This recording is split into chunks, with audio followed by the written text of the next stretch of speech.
إن الحمد لله نحمده ونستعينه ونستغفره ونعوذ بالله من شرور أنفسنا وسيئات أعمالنا من يهدي الله فلا مضل له ومن يضلل فلا هادي له وأشهد أن لا إله إلا الله وحده لا شريك له وأشهد أن محمدا عبده ورسوله أما بعد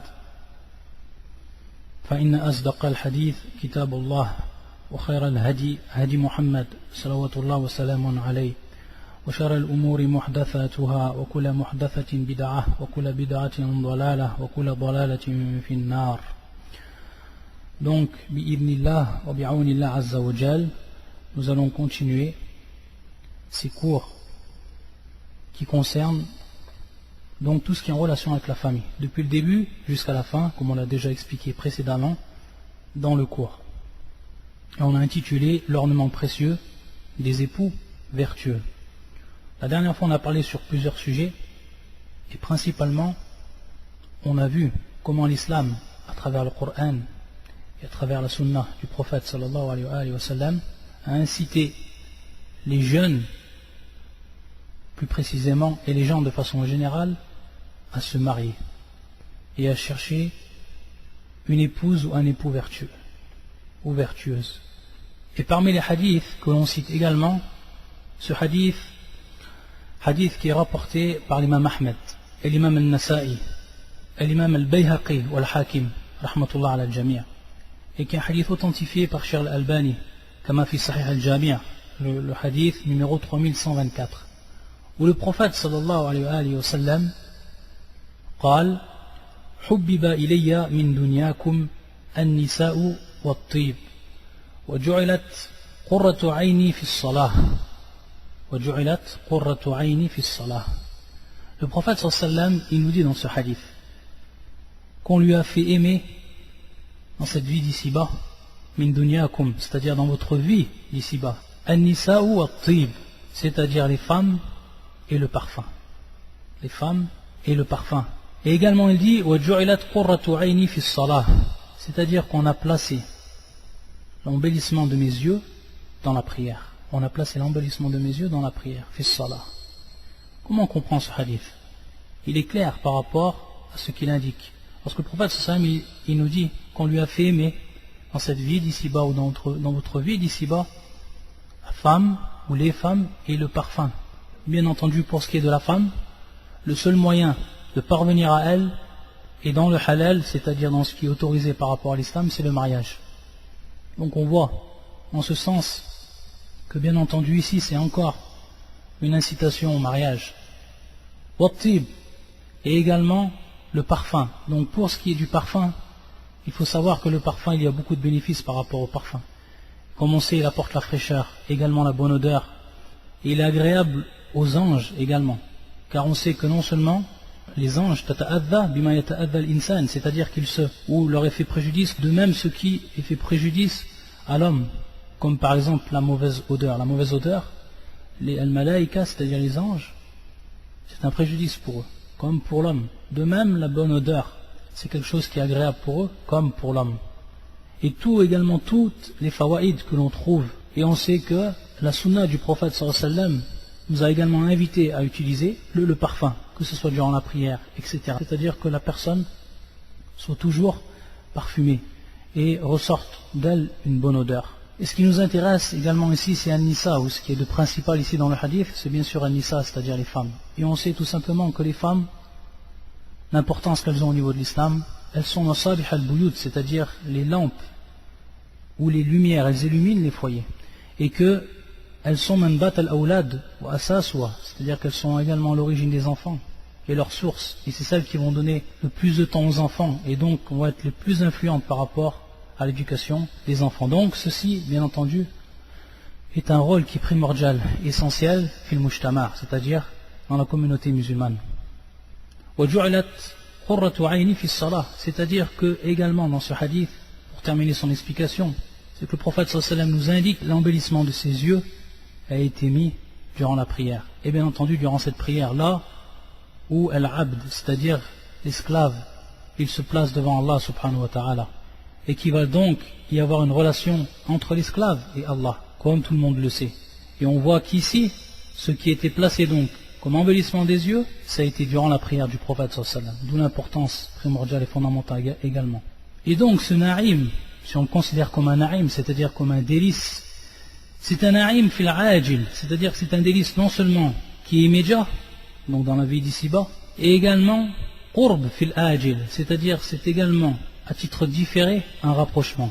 C'est-à-dire qu'on va se rapprocher par rapport à cela dans l'au-delà et gagner également des hasanat. Et ça on l'a vu par rapport au mariage, par rapport aux femmes, et bien entendu, lorsqu'on dit les femmes, on parle directement du mariage, parce que c'est la seule possibilité halal, c'est-à-dire la seule possibilité bien sûr pour ce qui est des femmes libres d'y parvenir. Donc voilà pour ce qui est des hadiths et pour ce qu'on a cité auparavant comme verset du Coran qui appelle et qui incite au mariage.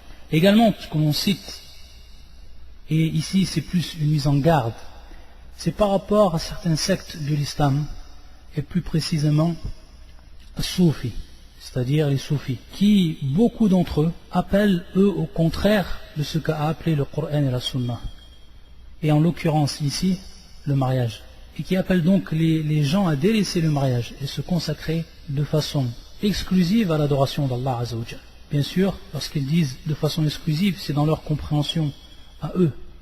Et on a vu auparavant, donc déjà, de ce point de vue, l'erreur fondamentale qu'ils font. On a vu que le fait de se marier, que le fait d'avoir des rapports, ou que tout ce qui va engendrer cela, par rapport au mariage, etc., on a vu que c'était une ibada, que c'était une adoration pour la personne qui, bien sûr, avait la niya comme telle, qui avait l'intention comme telle, et ça on l'a détaillé et cité lorsqu'on a dit que zawaj ibada, que le mariage en lui-même est une adoration, bien entendu, bin niya, c'est-à-dire avec cette intention. Donc, dans un premier temps, c'est une mauvaise compréhension qu'ont eu ces gens-là, c'est-à-dire les soufis. Et bien entendu, lorsqu'on parle d'eux et lorsqu'on parle de leur fikra, c'est-à-dire de leur idée, de la façon de penser qu'ils ont eue, on s'aperçoit que cela est apparu dès la vie du prophète sallallahu alayhi wa sallam. Lorsque tout le monde sait, d'après le hadith qui est rapporté par l'imam al-Bukhari, lorsque 3 personnes sont venues voir le prophète sallallahu alayhi wa sallam, et que tous ont vanté les actes qu'ils font. Et parmi ces actes, c'est ce qui nous intéresse, il y a un parmi eux qui a dit cette parole. وَقَالَ آخَرْ وَأَنَا أَعْتَزِلُ النِّسَاءَ وَلَا أَتَزَوَّجُ أَبَدًا وَأَنَا أَعْتَزِلُ النِّسَاءَ وَلَا أَتَزَوَّجُ أَبَدًا. C'est-à-dire que moi, je délaisse les femmes, je m'écarte des femmes. Donc ça de façon absolue. C'est-à-dire, bien entendu, on comprend cela, que ce soit, ou plus précisément, dans le halal. وَلَا أَتَزَوَّجُ أَبَدًا. Et je ne me marie jamais. Lorsque le prophète sallallahu alayhi wa sallam a entendu cela, فَجَاءَ رَسُولُ اللَّهِ صَلَّى اللَّهُ عَلَيْهِ وَسَلَّمَ إِلَيْهِمْ. Il est venu auprès d'eux, le prophète sallallahu alayhi wa sallam. Et il a, bien entendu, dit, dans un premier temps, أَمَا وَاللَّهِ إِنِّي لَأَخْشَاكُمْ لِلَّهِ وَأَتْقَاكُمْ لَهُ. Dans un premier temps, qu'est-ce qu'il leur a dit le prophète sallallahu alayhi wa sallam pour leur faire comprendre qu'il était celui qui craignait le plus Allah et qui avait le plus de piété envers Allah, subhanahu wa ta'ala. Et le prophète qui lui avait le plus de piété envers Allah Azza wa Jal et qui le craignait le plus, personne d'autre n'a craint Allah Azza wa Jal comme l'a craint le prophète sallallahu wa sallam alayhi. Ça c'est l'introduction qu'il leur a dit. C'est-à-dire que vous ne pouvez, de par vos actes, de par vos intentions et de par votre fikra, c'est-à-dire vos pensées, être plus proche d'Allah Azza wa Jal et craindre plus Allah Azza wa Jal que moi je le suis. Ça c'est impossible et c'est inimaginable. Et ensuite, il a répondu à chacun de par le contraire de leur acte. Et pour ce qui concerne les femmes, qu'est-ce qu'il a dit? وَأَتَزَوَّجُ النِّسَاءَ. وَأَتَزَوَّجُ النِّسَاءَ, c'est-à-dire que je me marie moi avec les femmes. Je suis le plus pieux d'entre vous et je crains le plus Allah Azza wa Jal et je me marie avec les femmes. Et bien entendu, cela est en parfaite harmonie et d'une pleine compatibilité. فَمَنْ رَغِبَ عَنْ سُنَّتِي فَلَيْسَ مِنِّي. Et ensuite, qu'est-ce qu'il a dit le prophète sallallahu alayhi wa sallam? فَمَنْ رَغِبَ عَنْ سُنَّتِي فَلَيْسَ مِنِّي. Celui qui délaisse donc ma sunna, alors il ne fait pas partie de moi. Il ne fait pas partie des miens. Voilà comment il a répondu le prophète sallallahu alayhi wa sallam à ces gens-là. Et bien entendu, et malheureusement, ce fikra, c'est-à-dire cette pensée, elle a continué après. Et on l'a vu apparaître chez ceux, bien sûr, qu'on appelle les soufis. Et on voit beaucoup d'entre eux qui ont délaissé totalement le mariage. Ils ont délaissé totalement le mariage pour se considérer donc à l'adoration, suivant eux comment ils le conçoivent et comment ils le voient. Et on voit que dans son fondement, déjà de par ce hadith du prophète sallallahu alayhi wa sallam, et de tout ce qu'on peut également citer, que c'est totalement contradictoire avec l'islam de façon générale, et plus particulièrement la sunna du prophète sallallahu alayhi wa sallam. Et également, ce qu'on cite dans la sunna, d'après un hadith de Sa'd ibn Abi Waqqas, qui est un hadith muttafaqun alayh, suivant les versions, muttafaqun alayh, rapporté l'imam al-Bukhari wa Muslim. عن سعد ابن أبي وقاص قال رد رسول الله صلى الله عليه وسلم على عثمان ابن مطعوم. C'est-à-dire que le prophète صلى الله عليه وسلم, il a réfuté Uthman par rapport à une chose bien précise que l'on appelle at-tabattul, ce que l'on appelle at-tabattul. Et c'est pour ça que l'imam al-Bukhari rahmatullah alayh, lorsqu'il a rappelé ou lorsqu'il a rapporté ce hadith, il l'a rapporté dans un chapitre bien entendu. Et on sait que le chapitre ou les titres des chapitres du Bukhari, on va trouver à l'intérieur de ces titres-là le fiqh de l'imam al-Bukhari, c'est-à-dire la jurisprudence de l'imam al-Bukhari. Donc l'imam al-Bukhari, il met son titre, il place son titre, et ensuite, bien entendu, il va apporter les versets ou les hadiths qui viennent appuyer cette parole-là, qui sont donc un argument et une preuve. Et il a dit ma yukrahu min at-tabattul wal-khisaf. Qu'est-ce que ça veut dire? C'est-à-dire ce que l'on déteste et qui concerne le tabattul. Qu'est-ce que tabattul? Comment on va comprendre ce terme-là, tabattul? Le tabattul, comme nous le dit l'imam Ibn Hajar, هو الانقطاع عن النكاح وما يتبع من الملاذ إلى العبادة. C'est tout simplement le fait de délaisser et de couper tout ce qui est en relation avec le nikah, c'est-à-dire avec le zawaj, et tout ce qui va bien sûr en dépendre, comme jouissement, pour se consacrer donc ila al-ibada, pour se consacrer uniquement à l'adoration. Ça c'est ma'na tabattul.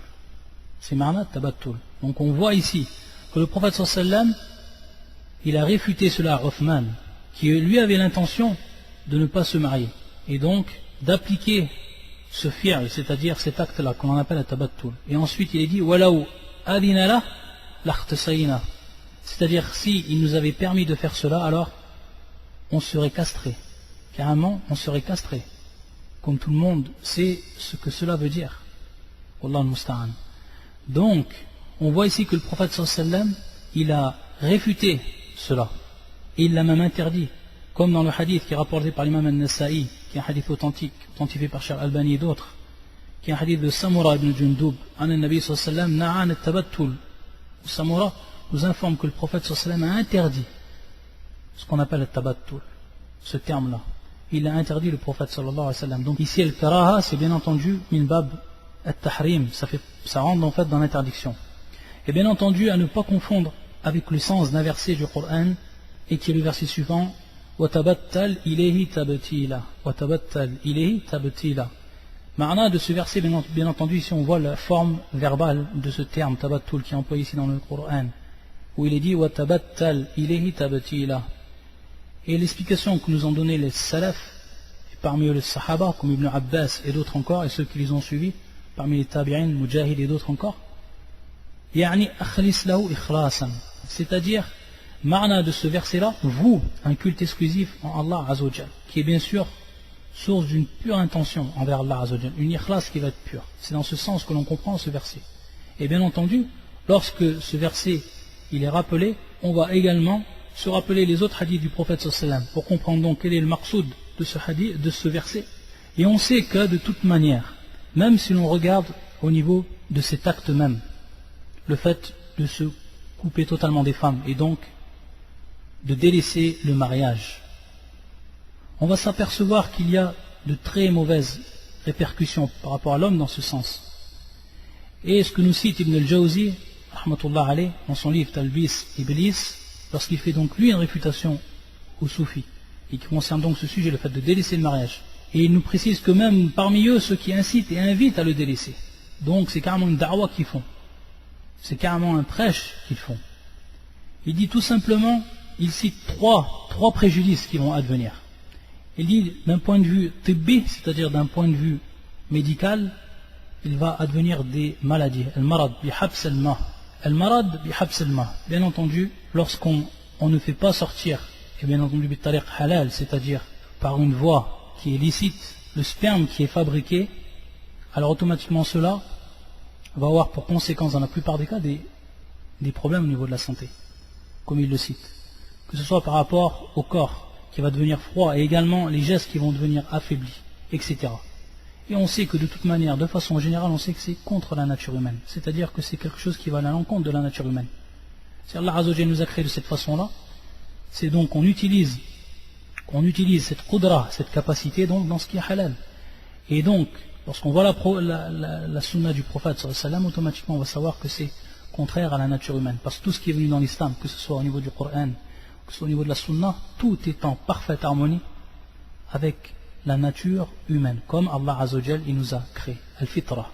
Également, parmi ce que l'on peut s'apercevoir, c'est al-firar ila al-matrouk, comme il l'a cité Ibn al-Jawzi, al-firar ila al-matrouk. C'est-à-dire que, qu'est-ce qui va se passer? Les gens vont tellement, ou ceux qui vont emprunter cette voie-là, ils vont tellement faire un effort, parce que ça demande cela un très très grand effort par rapport à soi-même, un très grand effort.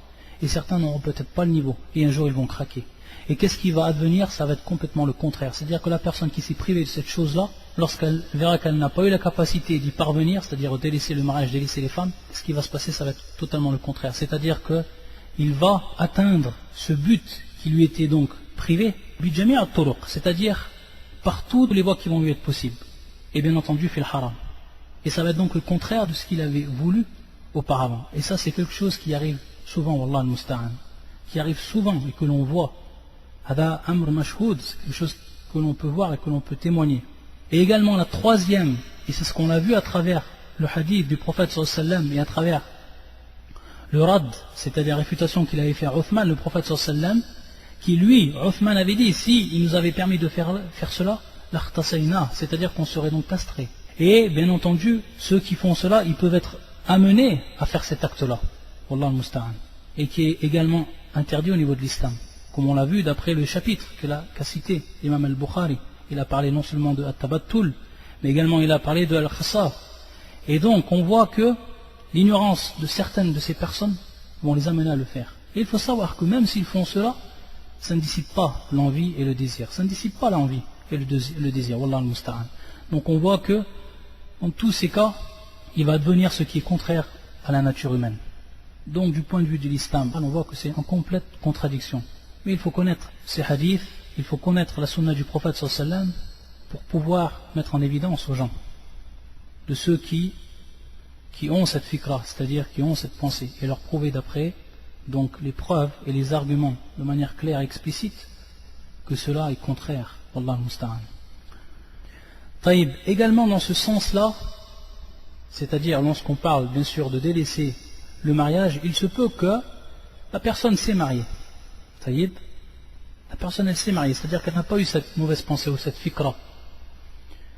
Mais il se peut que ensuite, durant son mariage, il délaisse ce qui est obligatoire envers sa femme.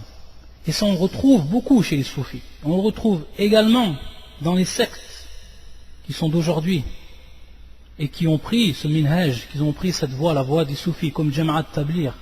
Et on va faire allusion ici à un hadith également du prophète sallallahu alayhi wa sallam, pour comprendre également comment le prophète sallallahu alayhi wa sallam il nous a enseigné. Et qu'est-ce qu'il nous a mis en évidence pour ce qui concerne le mariage et après le mariage, c'est-à-dire le droit que la femme a par rapport à l'homme, pour ce qui est en relation avec le rapport et autres. Et ce hadith-là, il est rapporté par l'imam al-Bukhari dans son authentique, où le prophète sallallahu alayhi wa sallam avait fait acte de fraternité entre Salman ou Abi Darda. Bien entendu, après que tout le monde le sait, lorsque les al-Muhajirun, ceux qui ont émigré, se sont présentés à Médine, ils ont émigré à Médine et se sont exilés à Médine, le prophète sallallahu alayhi wa sallam a fait acte de fraternité entre certains Muhajir et certains Ansar, les gens de Médine. Et parmi eux, il avait fait donc cet acte entre Salman et Abu Darda, Salman al-Farisi ou Abu Darda.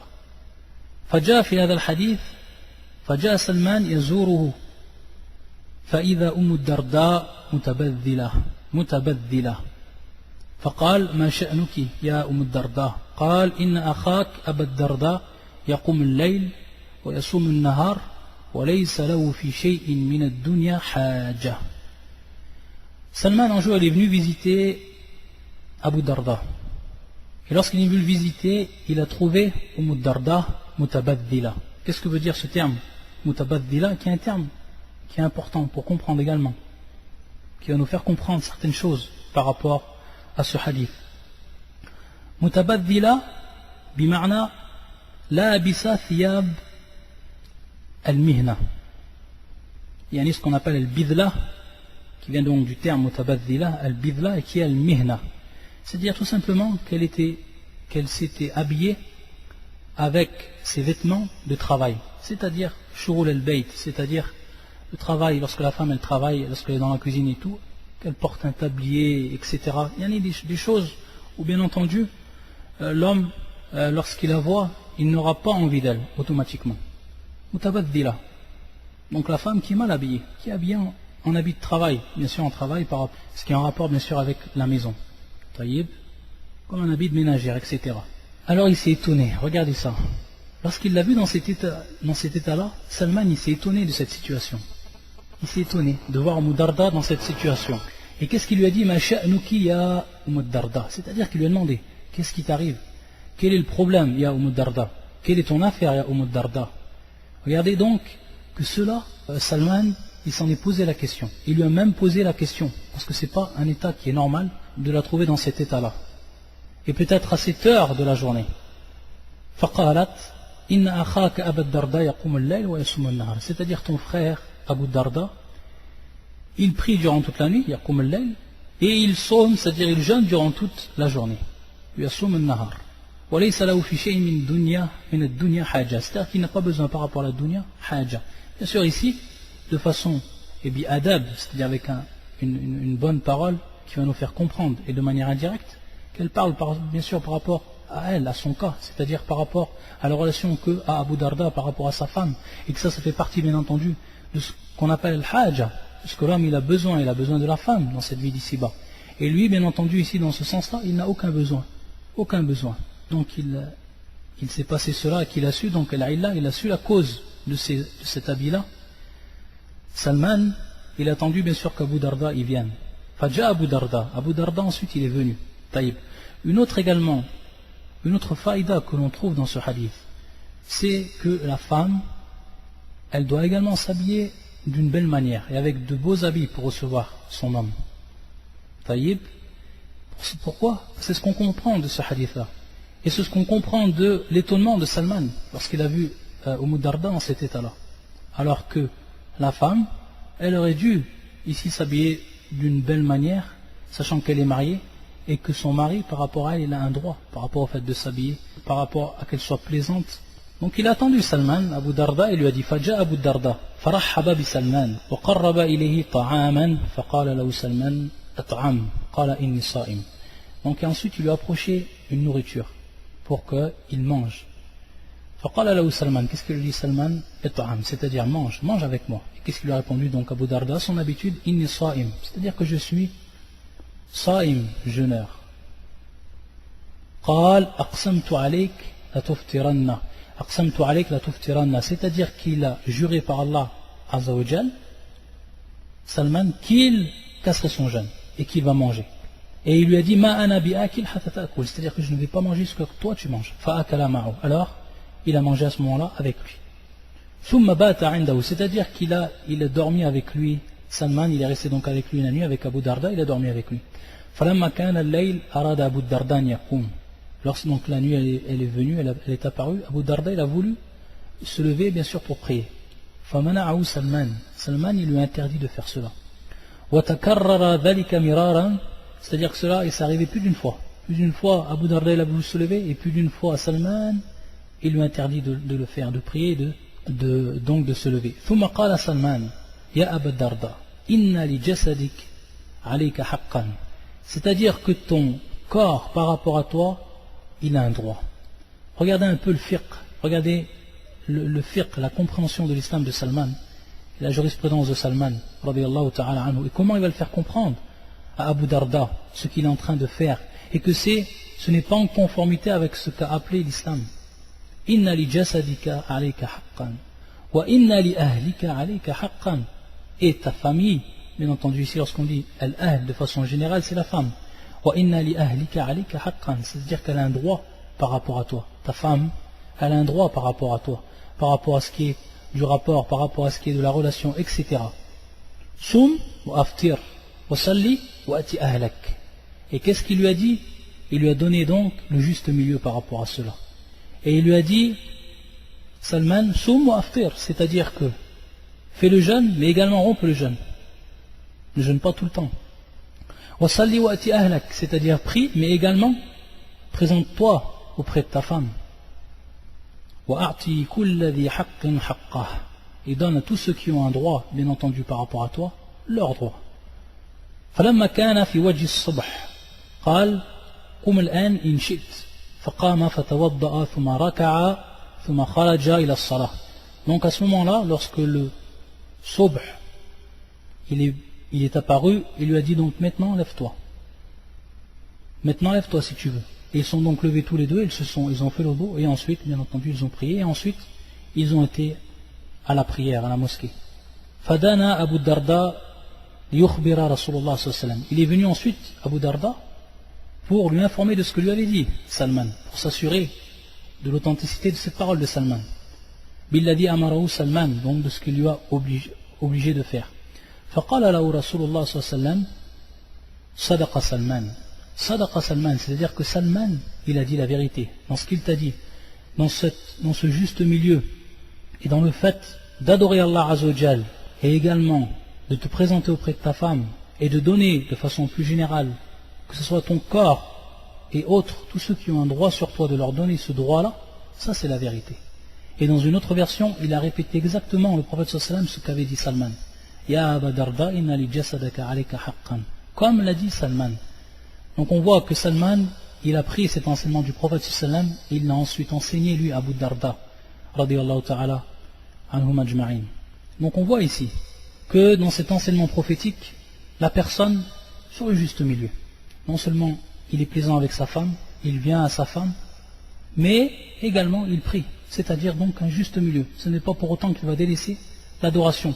Et lorsqu'on a compris dès le départ, dès le premier cours, que ce adal mafhoum, c'est-à-dire que cette compréhension, et que le mariage lui aussi, de par la niya, de la bonne intention, c'est également, ça va être considéré comme des hasanat, ça va être donc considéré comme une adoration, alors automatiquement, on va comprendre que la personne, elle va bénéficier de tout, qu'elle va donc mener une vie qui va être pleine dans le halal, et qu'elle va bénéficier de tout cela. Ça, c'est la bonne compréhension que nous enseigne le Coran et la Sunna du prophète, salawatullah wa salamun alayhi.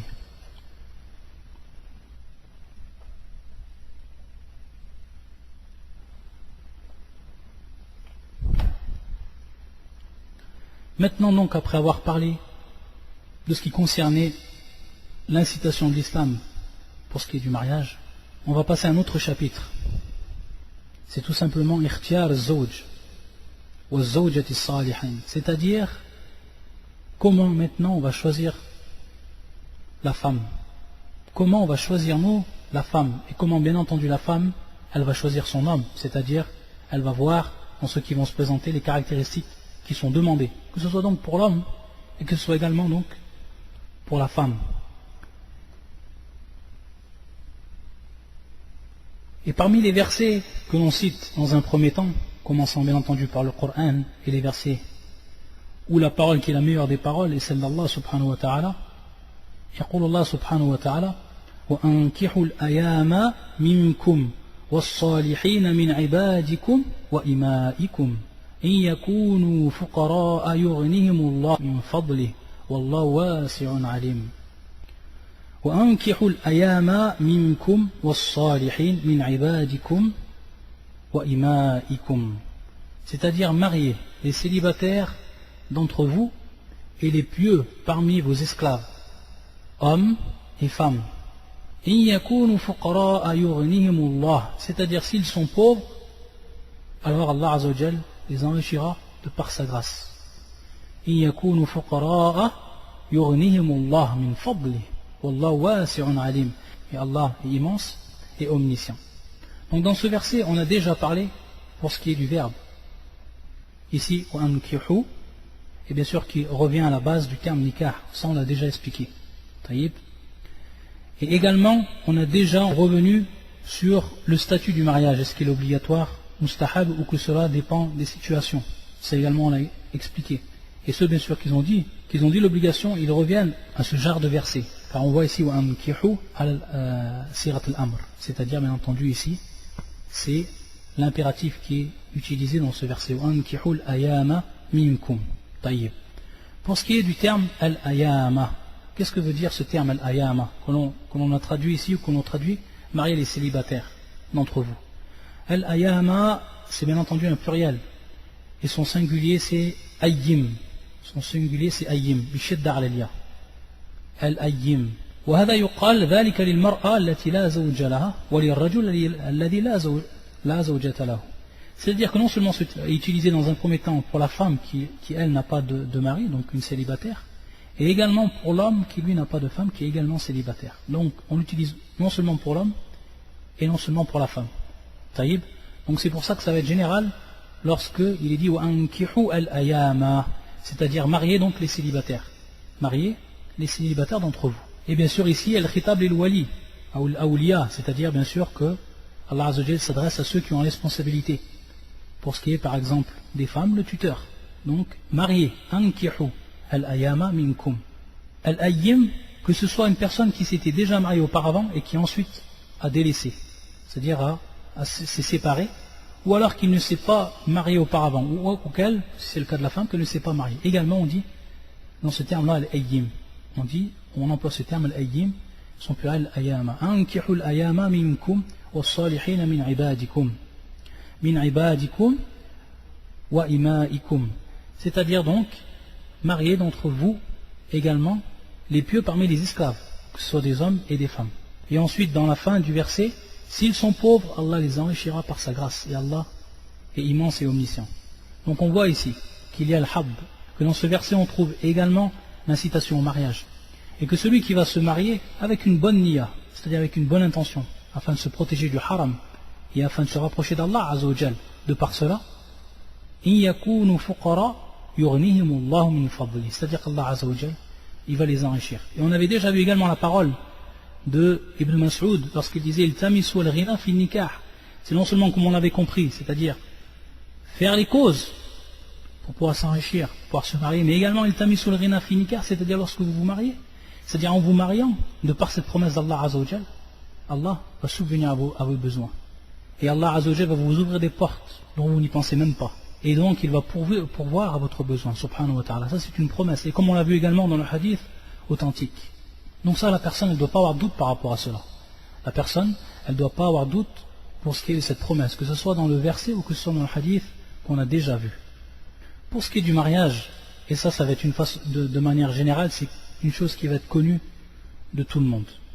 Et que tout le monde va savoir parmi les musulmans. C'est-à-dire que le premier choix, ce qui va être ce qu'on appelle al-kafa'a, on va revenir également sur ce terme, al-kafa'a, ce qu'on appelle en islam al-kafa'atu. Al-kafa'atu, c'est bien entendu au niveau de la langue al-nadhir.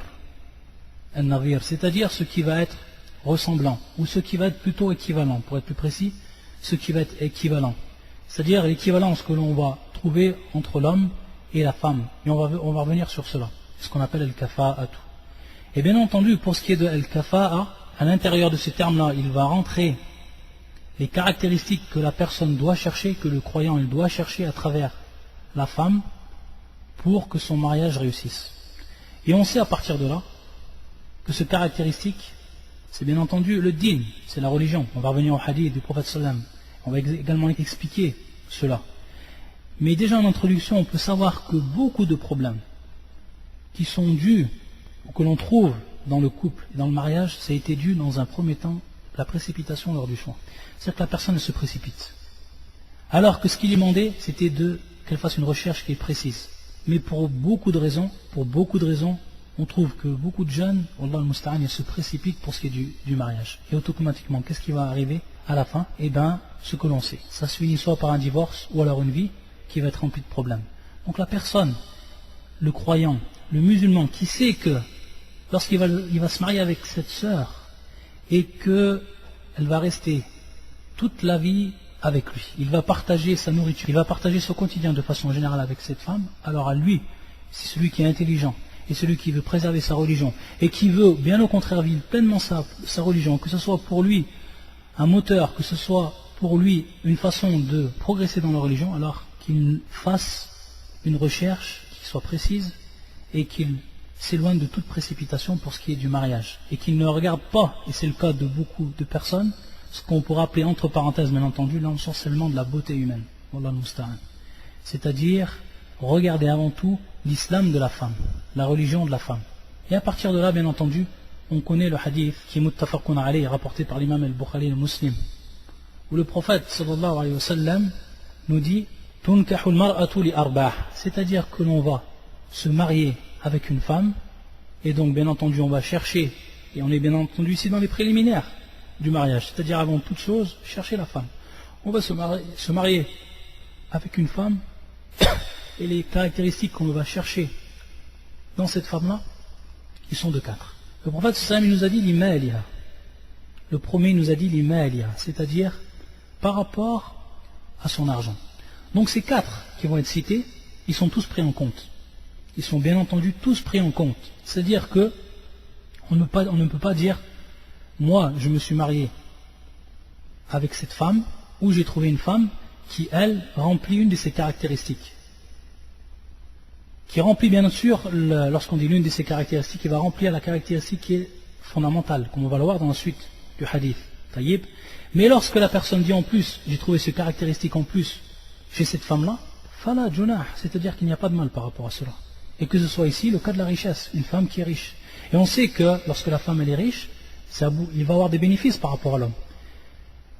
Et certains savants, à partir de ce hadith-là, ils ont dit qu'il était permis à l'homme donc de jouir des biens de sa femme si elle lui permettait. Mais également ce qui va devenir, et ce qui va être très profitable par rapport à l'homme lorsque la femme elle est riche, on sait que la femme, elle demande dans son droit bien sûr ce qu'elle a besoin par rapport à cette dunya, que ce soit par rapport aux vêtements, etc. Taïb, et encore plus de nos jours, c'est-à-dire ce qui est demandé est de plus en plus coûteux. Donc la femme qui elle a de l'argent, même si c'est son droit bien entendu, et c'est le droit qu'elle a sur le mari, il n'y a pas de doute sur ça, c'est-à-dire que l'homme yunfiq alayha, même si elle était riche, al-wajib an yunfiq alayha, c'est-à-dire que lui, il pourvoit ses besoins. Mais la femme peut-être les surplus, etc. Si la femme elle-même elle est riche, elle le fera de elle-même, c'est-à-dire qu'elle achètera de elle-même sans qu'elle fatigue son homme par rapport à cela. Voyez. Et également par rapport aux enfants. Et il va advenir un bienfait par rapport aux enfants lorsque la femme elle est riche. Non seulement durant leur vivant aux enfants, mais également lorsque la mère elle meurt. Et pour ce qui est de l'héritage. Ça c'est ce qu'ont rappelé les savants. Le deuxième caractéristique, wali hasabiha. Wali hasabiha. Ici le maqsoud wali hasabiha, c'est le lignage. C'est-à-dire voir d'où la femme elle vient par rapport donc à son lignage et qui est également ici pris en compte. Wali diniha. Wali diniha. Et le troisième cité, wali diniha, c'est-à-dire par rapport à sa religion. Par rapport à sa religion. Et on va voir ici bien entendu à la fin du hadith que c'est caractéristique principale. Et ensuite, wali jamaliha. Wali jamaliha, c'est-à-dire également ce qui est pris en compte, la beauté. Enam. Ce qui est pris en compte également, c'est la beauté. Et personne ne peut dénier cela de par ce hadith du prophète sallallahu alayhi wa sallam, mais également par d'autres hadiths. Et lorsqu'on verra plus tard également pour ce qui est de la femme qui est demandée en mariage. Lorsque un des sahabis était venu voir le prophète sallallahu alayhi wa sallam, il lui a ordonné d'aller la voir et de la regarder. On reviendra sur ce hadith. Et on l'expliquera en détail, Inch'Allah. Et ensuite, le prophète sallam il dit Fadfar bidhati din taribat yadak. Fadfar bidhati din. C'est-à-dire, comment on va comprendre ici Fadfar bidhati din. La réussite. La réussite, elle va se trouver dans celle qui a le din, c'est-à-dire qui a la religion, la femme pieuse. C'est là la véritable réussite. Et c'est ça la caractéristique principale. C'est que si la femme, même si elle n'a pas le jamal, la beauté, même si elle n'a pas l'argent, et même si elle n'a pas le lignage, si elle a cette caractéristique, alors automatiquement, c'est la réussite, Inch'Allah ta'ala. Fafar bidhati din. C'est-à-dire que la réussite soit donnée par rapport donc à celle qui va détenir la religion lorsque tu vas te marier avec elle. Taribat yadak. Taribat yadak.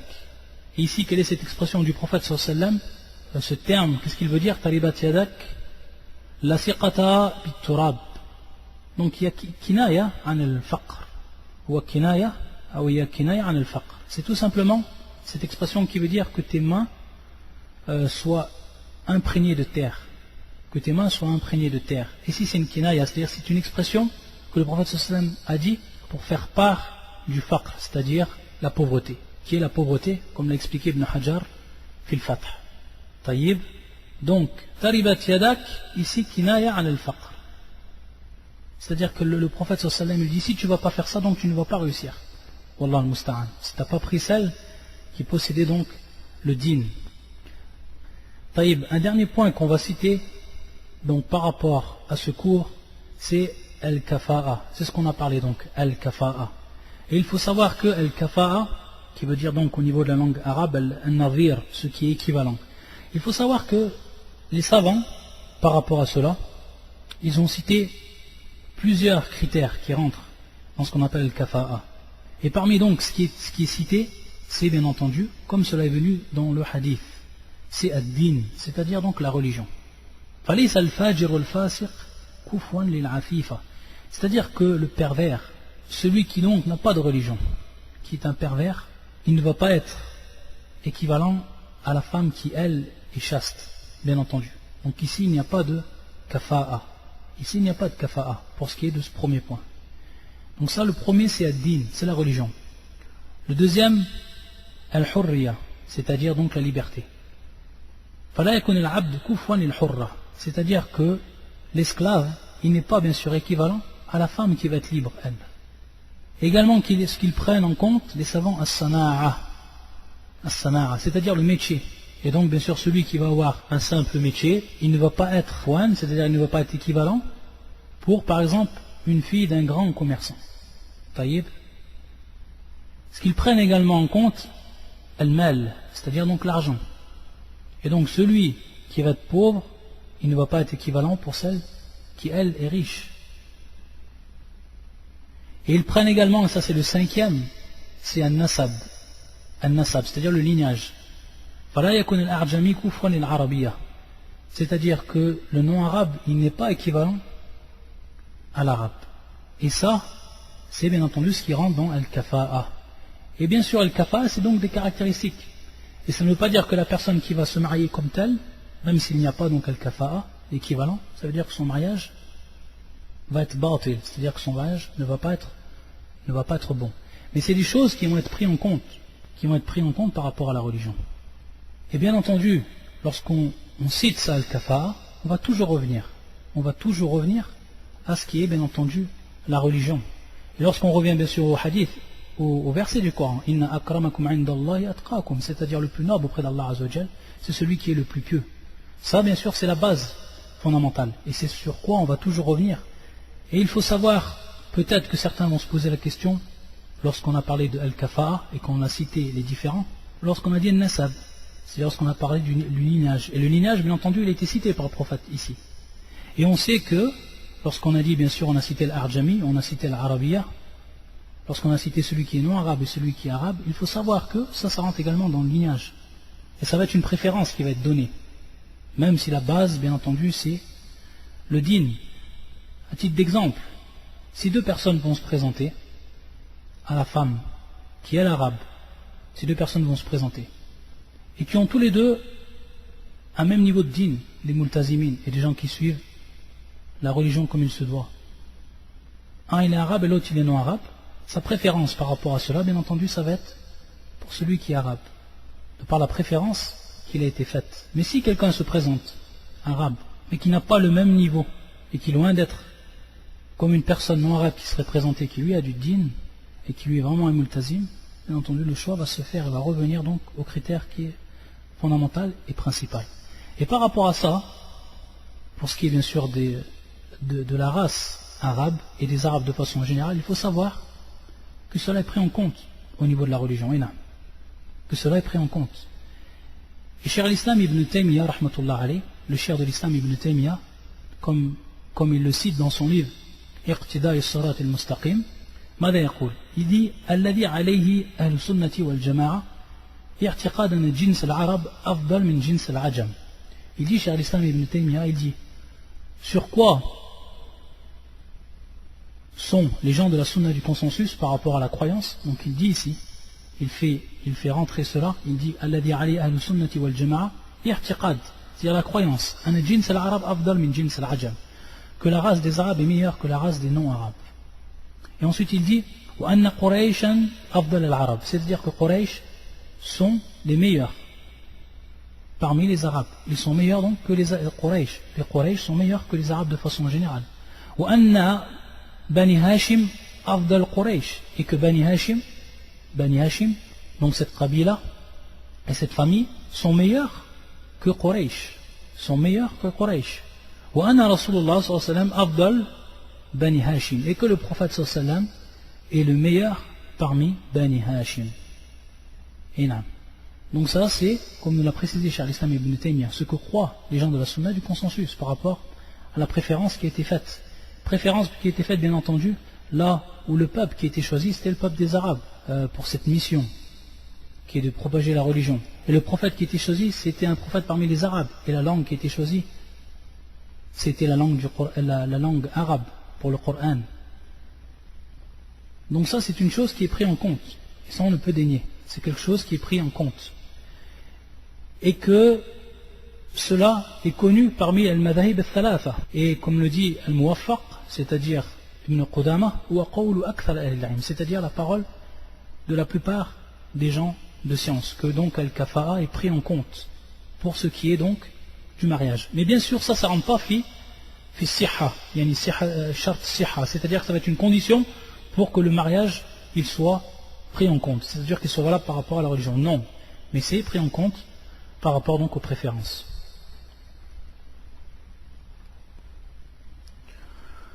طيب, on va s'arrêter ici incha'Allah ta'ala. Subhanakallahumma bihamdika ashhadu an la ilaha illa anta astaghfiruka wa atubu ilayk.